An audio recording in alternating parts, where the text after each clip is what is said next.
महेश्वरा। पुत्र गणेश, तुम्हारा ध्यान कहाँ है? तुम्हारी आंखों में कुछ गहरे विचार दिखाई दे रहे हैं। क्या बात है पुत्र? पिताश्री, कुछ मनुष्यों के पास सब कुछ होते हुए भी वे दुखी रहते हैं। मैंने उन्हें कभी खुश नहीं देखा। इसका क्या कारण है? पुत्र, उनके दुख का कारण ये नहीं है कि उनके पास किसी वस्तु की कमी है।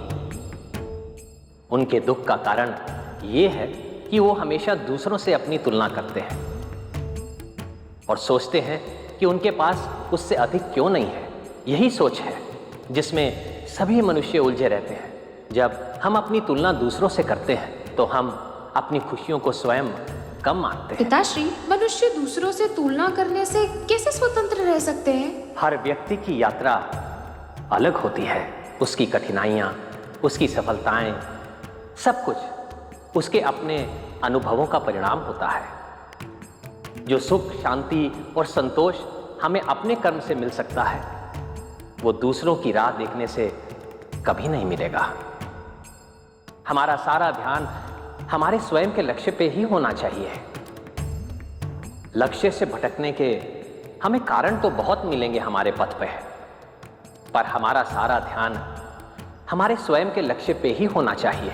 सुनो पुत्र, मैं तुम्हें एक कथा सुनाता हूं। इसके बाद तुम्हें तुम्हारे सारे प्रश्नों के उत्तर मिल जाएंगे। बहुत समय पहले की बात है। एक कौवा नदी के किनारे बैठा हुआ था। वो अपने काले पंखों को देखकर दुखी था और सोचता था, ये हंस कितना सुंदर है। इसके सफेद पंख सूर्य की किरणों जैसे चमकते हैं, जबकि मेरे पंख इतने काले और साधारण हैं। मैं कितना अपूर्ण हूं। कौवा फिर हंस के पास गया और हंस ने उसे समझाते हुए तोते की सुंदरता की ओर संकेत किया। दोनों तोते के पास पहुंचे और तोते ने उन्हें बताया कि उनकी सुंदरता उसकी आजादी को छीन लेती है, क्योंकि वो पिंजरे में बंद है। तो पिताश्री, इसका अर्थ ये है कि हर किसी की अपनी चुनौतियां होती हैं और दूसरों की स्थिति को देखकर हमें खुद को मापना उचित नहीं है। बिल्कुल सही पुत्र। तुलना से केवल ईर्ष्या, असंतोष और दुख ही जन्म लेते हैं, जबकि आत्मस्वीकृति और संतोष से मन को सच्ची शांति मिलती है। यदि हम दूसरों को देखकर खुद को मापते रहेंगे तो हम अपने असली सामर्थ्य को कभी जान ही नहीं पाएंगे। याद रखो पुत्र, अपनी तुलना केवल अपने पुराने रूप से करो, ताकि तुम देख सको कि तुम कितनी दूर आए हो और अभी कितनी दूर जाना है। सच्चा सुख तभी मिलेगा जब हम अपने अंदर की अपार क्षमता को पहचान कर अपने रास्ते पर आत्मविश्वास से आगे बढ़ेंगे। मैं इस बात को समझ गया हूँ कि मनुष्य का वास्तविक दुख उनकी परिस्थितियों के कारण नहीं, उनकी सोच के कारण है। धन्यवाद पिताश्री।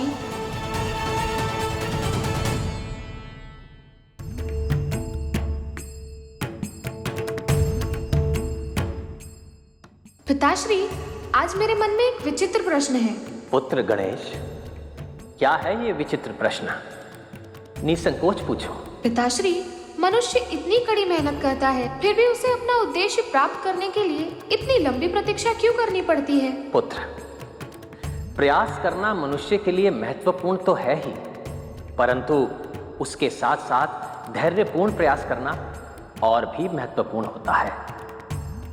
इसलिए प्रयास और धैर्य दोनों ही किसी भी उद्देश्य को प्राप्त करने के लिए आवश्यक होते हैं। तो पिताश्री, क्या केवल प्रयास से ही हम किसी भी लक्ष्य को प्राप्त नहीं कर सकते? ये दोनों ही एक दूसरे के पूरक हैं। जैसे एक वाहन के दो पहिए, अगर दोनों में से एक भी पहिया ना हो तो वाहन नहीं चलेगा। लगातार प्रयास से हम लक्ष्य की ओर धीरे धीरे बढ़ते रहते हैं और धैर्य हमें उसी पथ पर निरंतर प्रयास करने की शक्ति देता है, चाहे पथ कितना भी कठिन क्यों ना हो। जो लोग केवल मेहनत पर निर्भर रहते हैं और धैर्य नहीं रखते, वो जल्दी थक जाते हैं और हार मान लेते हैं। मैं तुम्हें एक कथा के माध्यम से बताता हूँ। सुनो पुत्र, बहुत समय पहले दो भाई थे। दोनों को अपने अपने कामों में रुचि थी। एक दिन दोनों भाई बाजार गए और अलग अलग बीज खरीदे। एक भाई ने फूलों के बीज खरीदे, जो जल्दी उगते थे और आसानी से फलते फूलते थे, जबकि दूसरे भाई ने आम के बीज खरीदे हैं जिसे उगने में कई साल लगते हैं। पहला भाई दूसरे भाई का उपहास उड़ाते हुए कहने लगा, तुमने आम के बीज क्यों खरीदे? ये तो 10 से 12 साल में पेड़ बनेगा और तब तक तुम कुछ भी नहीं पा सकोगे। तुम कितने मूर्ख हो। लेकिन दूसरा भाई चुपचाप अपनी राह पर चलता रहा और अपनी जिंदगी में धैर्य बनाए रखा। उसने आम के बीज को लगाया और उसकी देखभाल की। समय के साथ उसने एक सुंदर आम का बगीचा तैयार किया। दूसरे भाई को जल्दी जल्दी फूल मिलते चले गए, लेकिन उसकी खुशियां क्षणिक थी। वहीं दूसरे भाई के पास अब पूरा बगीचा था जिसमें ताजे आमों से भरपूर पेड़ थे। तो इसका मतलब पिताश्री, मेहनत और धैर्य का संतुलन होना चाहिए, तभी हमें स्थायी सुख मिलता है। हाँ पुत्र, मेहनत वो बीज है और धैर्य वो समय है जो उसे उगाने के लिए चाहिए। धैर्य हमें सिखाता है कि हर चीज का एक सही समय होता है। कभी कभी हमें अपनी मेहनत का फल तुरंत नहीं मिलता, लेकिन अगर हम धैर्य से काम लें तो अंत में स्थायी सफलता अवश्य मिलती है। कभी कभी कठिनाइयां और विफलताएं हमारी मेहनत और धैर्य को परखने के लिए आती हैं, लेकिन जो लोग इनसे नहीं घबराते वही जीवन में सफलता प्राप्त करते हैं। इसलिए मेहनत करो, लेकिन धैर्य के साथ।